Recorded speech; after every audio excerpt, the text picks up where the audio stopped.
In today's video, I'm going to show you how to make the super popular candy dome projects with your Cricut machine. I've seen this project going around for maybe the last year or so, and I've never gotten around to making it, so here I finally am.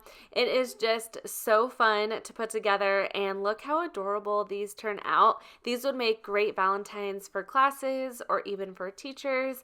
I will give a step-by-step tutorial on how I put this together. First, I'll show you a few materials that you'll need. You'll need these fillable ball ornaments. This is a 20 piece and it's 8 centimeters, which is also 3.15 inches. I bought these off Amazon. I'll leave a link down in the description box, but what's nice is you piece these together if you're actually doing an ornament, but it makes it great for this project because you'll only use one half. You'll also need cardstock. These are the colors I'm using for the projects I'm making today, and I'm using Michael's Recollection brand cardstock. It is my favorite. It cuts so well on the Cricut machine. You'll also need glue and foam dots. You can use whatever glue you like, but I love the Barely Art glue. It just works so well, and here is the foam dots I'm using as well. I believe I bought these from Dollar Tree or Michael's. First, I'm going to upload my 2 SVGs that I'm using for my candy domes. I'll go to my uploads. I already downloaded these. I'll show you where I downloaded them from, but I am just going to select both of these and add them to my canvas. I thought these were super cute. I found these on Creative Fabrica. They have an amazing membership. I love it because you get millions of fonts, SVGs. It's crazy, and they always have really great prices on their monthly and yearly membership. So I'll link that down below, and you can even try these for free, and you can cancel it before it renews if you decide you don't like it. I'm using this design, and I'm also using this design as well, but if I go over to their site, you can see there is so many to choose from for Valentine's Day. There's just tons and tons of cute ones. I really had a hard time deciding which ones to use. I'm going to move the gnome aside for a second and just show you this first one. This is all grouped together, so I am going to click ungroup. I'm only doing this heart on the right, so I am going to highlight over this whole heart and just hit delete on my keyboard. For this one, I'm just going to move the layers around to see what it looks like. There's 3 different layers. With the red layer, I was confused a little bit with these dashes. I thought I had to use my perforation blade with my Cricut Maker, but I tested this out already, and what's really cool, the Cricut just makes little cuts in here and you don't need the perforation blade at all. I'm actually going to keep all 3 of these colors exactly how they are. I'm going to have a red, a kind of bolder pink, and then a light pink. So now I'm going to go over to the gnome. This one has a little bit more layers. I'm going to hit ungroup, and I'm just going to start moving some things around. This has 3 layers of the gnome. For the first one, I'm just going to keep this kind of a tannish brown color, but my 2 pinks, I want to match them up with these 2 pinks just to make it a lot easier on me. I don't want to have 4 different pink colors. The one with the heart cuts out of it, I'm going to make it this darker pink, so I'll click on it. I'll go up here and change it to this dark pink. And this one, I am going to change it to this same color pink. I want these 2 and then these 2 to cut out on the same cardstock paper. So I have to make sure that they are the same color in Cricut Design Space. So I'll come up here and change it to that light pink color. Looking at this tan part of the gnome, over here you can see it's grouped together, but it isn't attached. So when this goes over to the Cricut screen, it's going to be on 2 different mats. So I am going to click right here, then I'll select attach. Looking at the red heart, if I click on it, it's just 1 layer, so it doesn't need to be attached or anything like that. Looking at these pieces, I'm just going to have it cut all on its own, and then I will glue it and piece it together when I cut it out with my Cricut machine. With the sizing, I don't have to do anything for it because the SVG was already designed to fit those ornaments. This one says 3.15 inches or 8 centimeters, which is the exact size as our ornaments. Over here, this one says 3.5-inch dome size, and somehow it works with my 3.15-inch ornaments. I don't know how that math works out, but it did work. I didn't have to change the size of the heart in Design Space at all. Now I can click on Make It.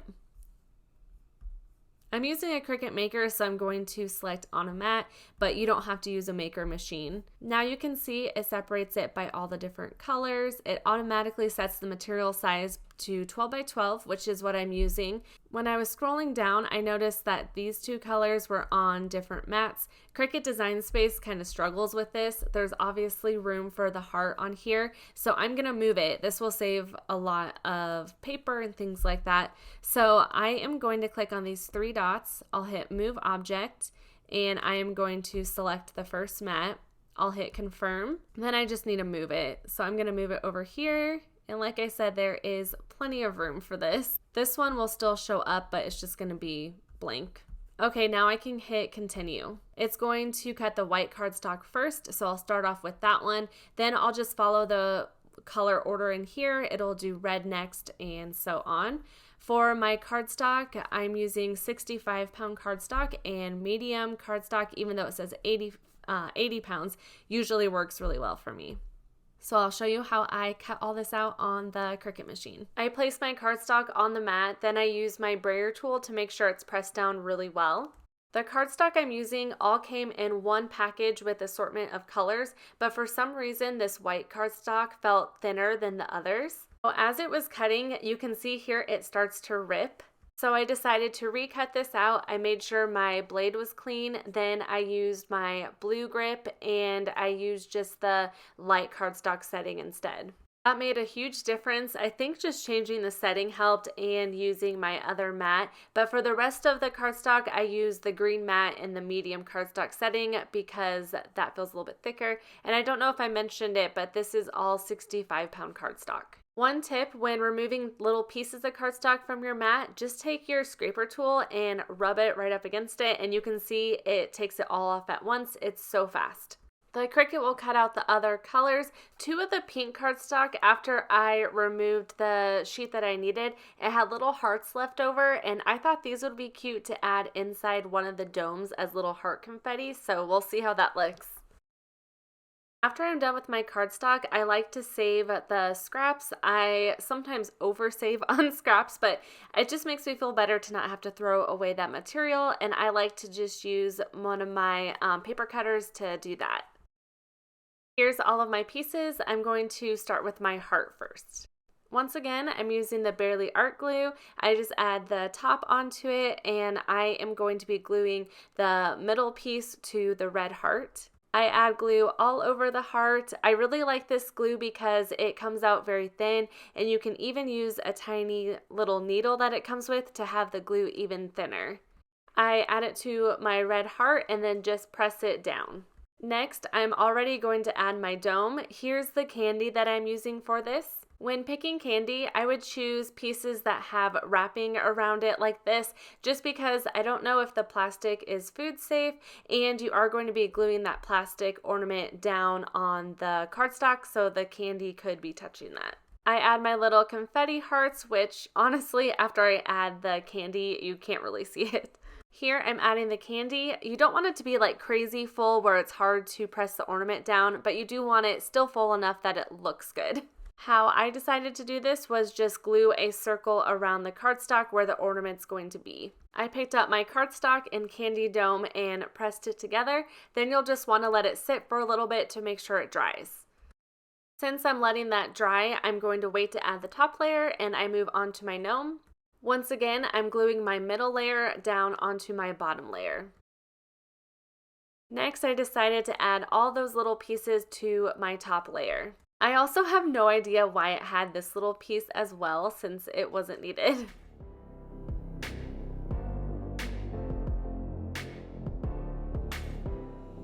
For this one, I decided I would try hot glue gun for the dome, and I started the hot glue before adding candy into the dome, so I messed up there. I added candy and then I went back and did the hot glue. My candy was too full, so I ended up having to take a couple pieces out, and by the time it was back on, it just felt like the hot glue had already dried. Then I realized I glued all of the pieces the wrong way. As you can see, the hat doesn't match up, so this part wasn't going very well. Thankfully, when I had practice before the video, I had one already made, so that worked out.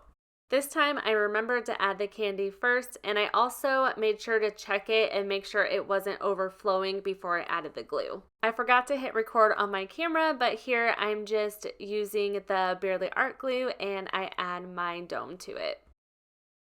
Now I'm going to add the top layer to my heart. You can see it's stuck down really well. Now I'm going to add my foam dots. I'm using my little tiny ones because there's so many cuts in the cardstock, and I made sure that I had the cardstock going the correct way first. There's a backing on both sides. I usually keep the top backing on and remove those whenever I'm done adding my foam dots. I had just cut my nails here too, which was not the best timing because it was hard to peel it off. Then I just turn it around and press it onto the cardstock. Then I followed the same process with the gnome. I did use bigger dots because it takes a little bit less time, but when it got to the hat with the little hearts, I added the tiny foam dots. Then I added the top layer of the gnome the same way. Since the foam dots were different sizes, it did dip down a little bit with the hat. I tried to show it here, but I don't know if you can really tell. I think it definitely still looked okay. Another thing with the gnome, the little dashes on the back are so tiny. I don't even know if you can see it on here, so it might not rip away the best. So just a warning, if you are doing the gnome, you might want to test out that layer first. Once again, here's how these turn out. They are just so adorable. On the back, you can write to and from if it's for Valentine's, for like classes.